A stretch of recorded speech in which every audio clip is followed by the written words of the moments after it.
Greece దేశస్థుడనియు ఇంకో దేశస్థుడనియు స్త్రీ అనియు పురుషుడనియు ఏ భేదము లేదు. ఎవడైతే యేసుక్రీస్తు ప్రభు వారినందు బాప్తిస్మం పొందుతారో, ఈ రక్షణ భాగ్యం వారికి వస్తుందో, వారందరూ క్రీస్తు అనేటువంటి వస్త్రాన్ని ఎవరైతే ధరించుకున్నారో వాళ్ళందరూ సేమ్ ఒకటే. ఏ జెండర్ లేదు అక్కడ. జెండర్ అంటే తెలుస్తుంది కదా, స్త్రీ పురుషుడు లేకపోతే రెండు కాదు అనేవి ఉంటాయి కదా అక్కడ. ఇప్పుడు నపుంసకుడైన అధికారి ఎవరు? రెండు కాదు. మీకు అర్థం అవడానికి చెప్తున్నాను నేను. ఇది నపుంసకుడు అనే మాటని యెషయా గ్రంథకర్త షండు అంటాడు. ఆయన ఏమంటాడు? షండు అంటాడు అనమాట. వాళ్ళని నపుంసకులు అనే మాటని షండు అని బైబిల్ చెప్తుంది. అంటే వాళ్ళు స్త్రీలు కాదు, పురుషులు కాదు. బైబిల్ ఏం చెప్తుందంటే వారికి వారే నపుంసకులుగా చేసుకున్నవారు కలరు, దేవుని ద్వారా డైరెక్ట్గా నపుంసకులుగా పుట్టినవారు కలరు, వారు కొంతమంది నపుంసకులుగా ఎవరి ద్వారానో నపుంసకులుగా చేయబడిన వారు కలరు అని బైబిల్ చెప్తుంది. మత్తయి సువార్త ఒకసారి తెరవండి. తల్లి గర్భము నుండే షండుగా పుట్టిన వాళ్ళు ఉన్నారు. తర్వాత మనుష్యుల వలన కొంతమంది వాళ్ళు అలా చేయబడ్డారు. తర్వాత 3 క్యాడర్స్ ఇక్కడ చెప్పబడింది. బై బర్త్ వాళ్ళని ఎవరు ఏం చేయలేదు, కానీ పాపం వాళ్ళు అలాగా పుట్టారు.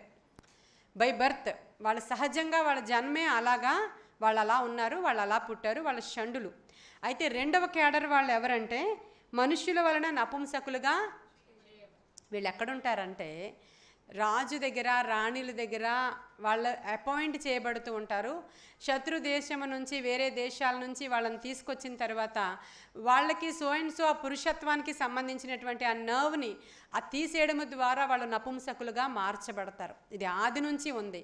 రాణిగారి దగ్గర కాపలా ఉండడానికి, రాణిగారిని తయారు చేయడానికి, రాణిగారి దగ్గర ఆ వాసములో సెక్యూరిటీగా ఉండడానికి పురుషులైతే ప్రాబ్లం కదా, ప్రాబ్లమేనా? కాబట్టి వారిని ఇలా షండులుగా మార్చి అక్కడ రాణిగారి దగ్గర సెక్యూరిటీగా ఉండడానికి, రాణిగారిని తయారు చేయడానికి, రాణిగారికి ఆ సేవలు అందించడానికి అక్కడ ఎక్కువగా రాజుగారి కోటలో నపుంసకులు అక్కడ డ్యూటీలో ఉంటూ ఉండేవారు. ఇలాంటి వారు మనకు కనబడతారా ఎక్కడైనా? మీకు తెలుసా బైబిల్లో? ఎక్కడున్నారు? ఎస్తేరు గ్రంథం. హల్లెలూయా. ఎస్తేరును తయారు చేసినటువంటి హేగే. ఇంకో చోట దానియేలు గ్రంథం. 7 ఈ ఎస్తేరు గ్రంథంలో 7 షండుల పేర్లు కనబడతాయి మీకు. దానియేలు గ్రంథంలో షడ్రకు మేషకు అబేద్నగో దానియేలుకి ఫుడ్ సప్లై చేయడానికి అధికారి ఉంటాడు పైన. ఆయన నపుంసకుడైన అధికారే. అంటే మనుష్యుల ద్వారా నపుంసకులుగా చేయబడిన వారు. ఈ రాజుగారి కోటలో అలా ఉండడానికి వాళ్ళని ఆ విధంగా చేస్తారో ఆ విధంగా చేయబడిన వారు కలరు. తల్లి గర్భము నుంచి ఆ విధంగా వచ్చిన వారు కలరు. ఆ 3వ క్యాడర్ ఎవరంటే తమను తాము దేవుని రాజ్యము కొరకు నపుంసకులుగా. వీళ్ళు ఎవరయ్యా అంటే వివాహము నిషేధించిన వారు. వాళ్ళు ఇంకా అంటే స్త్రీ ధర్మము, పురుష ధర్మము ఇవేమి కూడా ఈ శరీరేచ్ఛలు లేకుండా తమను తాము పరలోక రాజ్యము కొరకు వారిని వారు నపుంసకులుగా మార్చుకున్నారు. ఇక్కడ 3 ఉన్నారు, చూస్తున్నారా మీరు? ఏ భేదము లేదయ్యా. ఇప్పుడు ఎంతమంది ఉన్నారో, ఎన్ని క్యాడర్స్ వారు ఉన్నారో, పురుషులే ఉన్నారో, స్త్రీలే ఉన్నారో, నపుంసకులే ఉన్నారో, వాళ్ళు ఎలా చేయబడ్డారో నో ప్రాబ్లం. అందరూ కూడా దేవుని రాజ్యానికి వారసులు. హల్లెలూయా. దీంట్లో ఏ భేదము కూడా లేదు. ఇక్కడికి మనకు అర్థమైపోవాలి. స్త్రీ చెప్పొచ్చా, పురుషుడు చెప్పొచ్చా? ఎవరికి తలాంత్ ఉంటే వాళ్ళు చెప్పొచ్చు, ఎవరిని దేవుడు పిలిస్తే వాళ్ళు చెప్పొచ్చు, ఎవరిని నిలవబెడితే వాళ్ళ ఫ్రాక్ వేసుకుని మాట్లాడొచ్చు. ఏ ఫ్రాక్ అది? యేసు అనేటువంటి వస్త్రం మన మీద ఉంది. హల్లెలూయా. ఎవరైతే అది వేసుకున్నారో వాళ్ళు క్యాపబుల్ సువార్త చెప్పడానికి. అంతే, వాళ్ళు క్యాపబుల్. నిత్య రాజ్యానికి వారసులు వాళ్ళు. హల్లెలూయా. అయితే ఆ వస్త్రం మనం కాపాడుకోవాలి. ఈ వస్త్రం మన మీద ఉందా లేదా? చాలామంది ఆ వస్త్రాన్ని నిర్లక్ష్యము చేసి పోగొట్టుకుంటూ ఉంటారు వాళ్ళు. ఈ నపుంసకుల గురించి ఇంకా మాట చెప్తాను మీకు. యెషయా గ్రంథము 56వ అధ్యాయము 3 నుంచి 5 వరకు. దీంట్లో ఏ భేదము లేదు. వాళ్ళు నిషేధించబడిన వాళ్ళని, వీళ్ళ నిషేధించబడిన వాళ్ళని ముందు ఉంది. ద్వితీయోపదేశ కాండంలో రాసుంది వాళ్ళని వెలివేశారని, వాళ్ళు నిషేధింపబడిన వాళ్ళని. ఎప్పుడైతే యేసుక్రీస్తు ప్రభు వారి యొక్క రక్తములో మనం కడగబడతామో, యేసే క్రీస్తు అని విశ్వాసం ఉంచుతామో, 2nd స్టెప్ మన పాపాలు పరిహరించుకుంటాము ఆయన రక్తం ద్వారా, 3rd స్టెప్ బాప్తిస్మం తీసుకుంటామో, ఇక ఏ భేదము లేదు. వీళ్ళందరికీ నా రాజ్యంలో ప్లేస్ ఉంచుతానంటున్నాడు ఆయన. చదవమ్మా. నా ఇంటను నా ప్రాకారంలోని ఒక భాగాన్నే ఇచ్చేస్తాను వాళ్ళకి. హల్లెలూయా చెప్పండి గట్టిగా. ఇప్పుడు మనకి లేని ధన్యత వాళ్ళకు ఉంది. మనకు అందరికీ ఒక పార్ట్ అయితే ఒక వేరే సెపరేట్ పార్ట్ వాళ్ళ కోసం దేవుడు ఏర్పాటు చేశాడంట. హల్లెలూయా. సెపరేట్ పార్ట్ అంటే వాళ్ళకి నా ఇంట అబ్బా ఎంత గొప్ప మాట అండి అది. నా ఇంట వాళ్ళకి సెపరేట్ ప్లేస్ నేను ఏర్పాటు చేశాను, వారు కుమారులను కుమార్తెలను నా ద్వారా అనిపించుకుంటారు. హల్లెలూయా. ఎంత గొప్ప రక్షణ భాగ్యం అండి ఇది. వాళ్ళకి ఎలా వచ్చింది?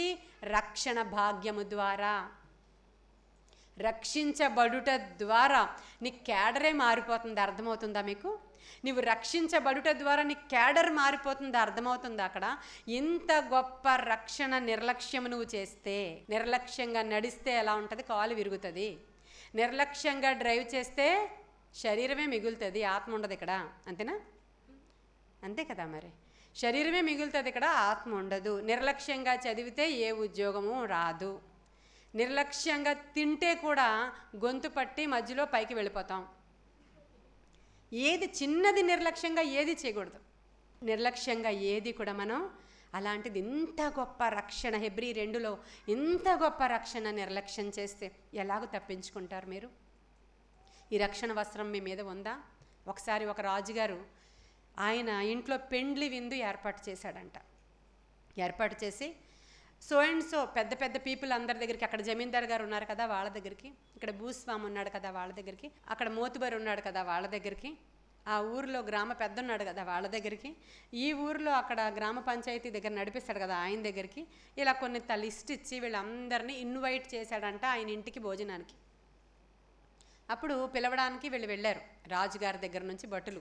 వెళ్ళినప్పుడు ఆ మోతుబరి అన్నాడు, నిన్నే పెళ్లి చేసుకున్నాను నేను, నా భార్యను తీసుకురావడానికి అక్కడికి వెళ్ళాలి మేము, సారి పట్టుకొని ఈయన వెళ్తాడో మరి ఆవిడొస్తుందో నాకు తెలీదు, మొత్తానికి వెళ్ళాలి, అక్కడ నుంచి మా భార్యని ఈరోజు తెచ్చుకోవాలి, సారీ చెప్పండి నేను రాలేను అన్నాడంట.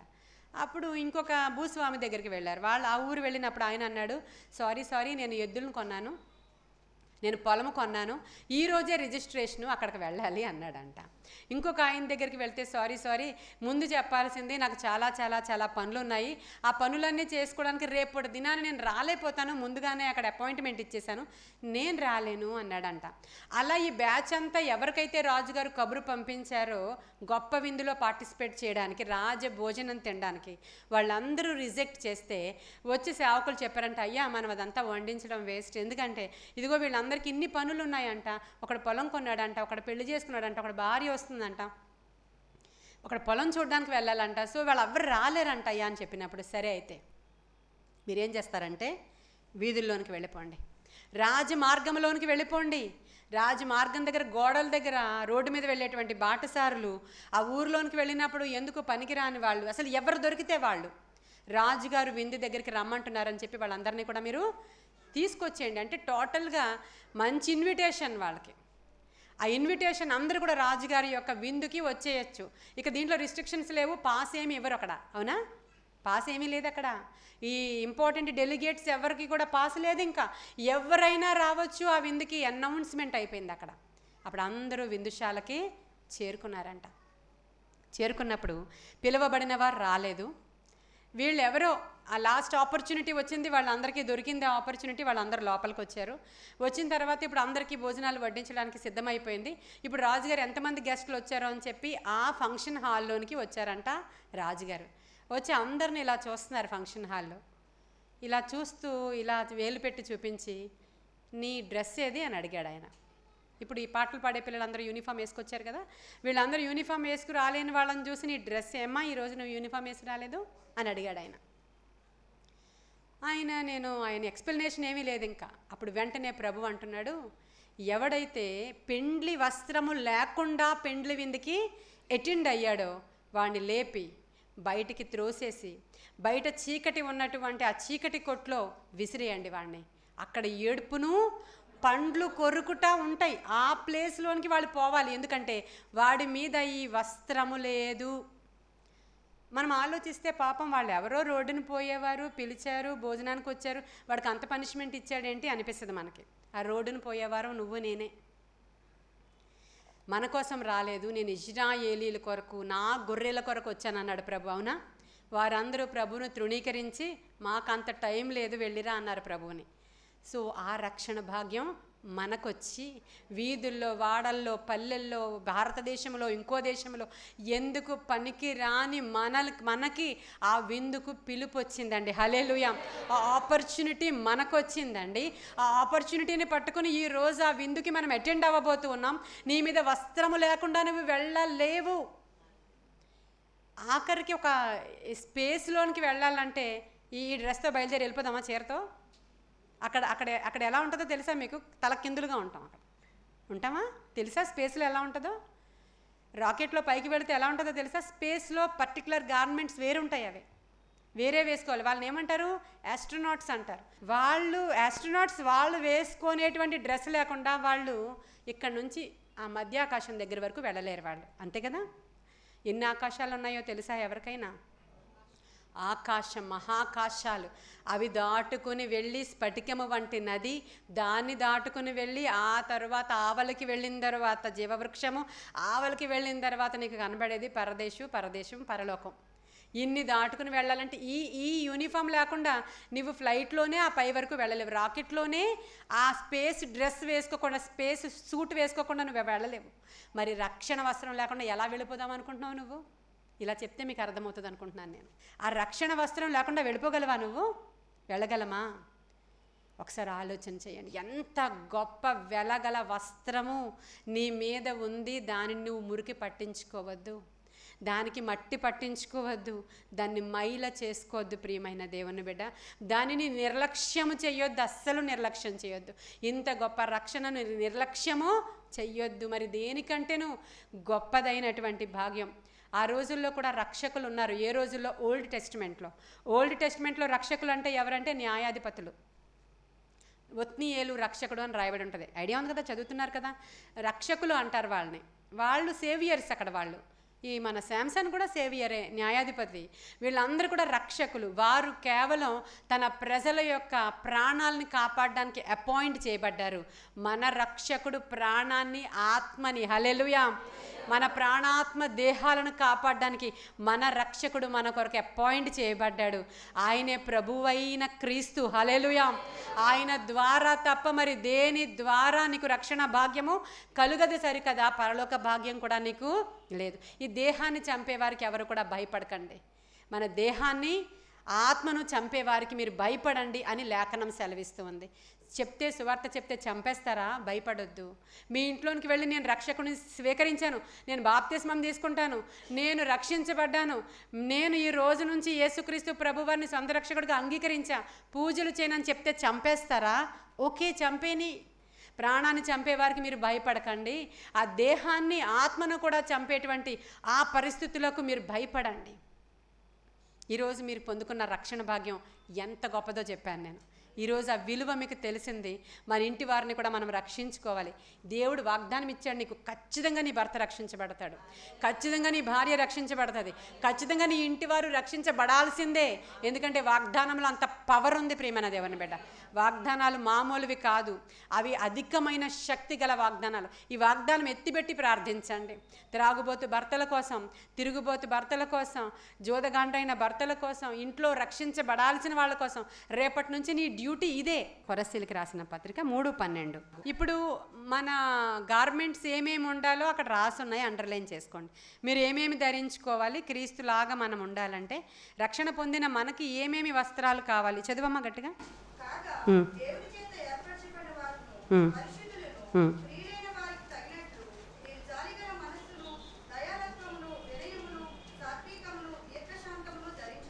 ఇవన్నీ గార్మెంట్స్ మన మీద, ఈ వస్త్రాలు మన మీద ఉండాలి. జాలిగల మనస్సు, దీర్ఘశాంతము, ప్రభువుని మనం మంచితనము, ఇవన్నీ కూడా మనము మన వస్త్రాల కింద ధరించుకోవాలి. రోమా 13:14.